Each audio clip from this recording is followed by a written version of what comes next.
మనం ఇప్పుడు మెషిన్స్లో ఉన్న ఎలక్ట్రాడ్స్ అనేవి ఎలా క్లీన్ చేసుకోవాలి, వీటిని చాలా జాగ్రత్తగా హ్యాండిల్ చేయాలి కదా. ఇవే కాదు, మనం వాడే black head remover, pimple pin, sponges, combs అవన్నీ కూడా మనము ఈ స్టెరిలైజర్లో పెట్టి తీయాలన్నమాట. ఏంటి దీనిలో పెట్టి తీయడం వల్ల అంటే, దీనిలో అల్ట్రా వైలెట్ రేసెస్ అనేవి పాస్ అవుతాయి. ఒకసారి మీరు చూడండి, లైట్ వచ్చింది కదా. సో ఆ లైట్ ఏం చేస్తుంది అంటే బ్యాక్టీరియా అంతా కూడా కిల్ చేస్తుంది. మనం ఇలా స్విచ్ ఆన్ చేసుకొని ఇలా ఓపెన్ చేస్తే ఉంది కదా, అయితే మనం ఓపెన్ చేసినప్పుడు ఆటోమేటిక్గా లైట్ ఆగిపోతుంది.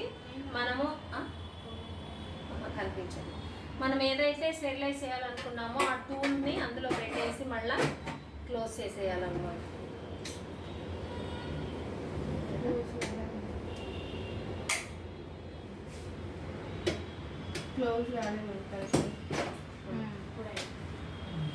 ఇలా అల్ట్రా వైలెట్ రేసెస్ పాస్ అయ్యి మనం ఏమనుకున్నాము, ఇదేం చేస్తుంది, జస్ట్ బ్యాక్టీరియాని కిల్ చేస్తుంది, క్లీన్ చేయదు. బ్యాక్టీరియా లేకుండా కిల్ చేస్తుంది అనమాట. తర్వాత మనం అవి తీసి వాష్ చేసుకోవడమా, తుడిచేసి పెట్టేసుకోవడమా అనేది చేయాలన్నమాట. స్టెరిలైజర్ ఎందుకు యూజ్ చేస్తారో అర్థమైంది కదా. పార్లర్స్లో ఇదే యూజ్ చేయాలి. ప్రతిదీ మనం వెళ్ళి కడిగి మళ్ళీ తీసుకొచ్చి పెట్టలేము అనమాట కొన్ని టూల్స్ని. ఓకేనా?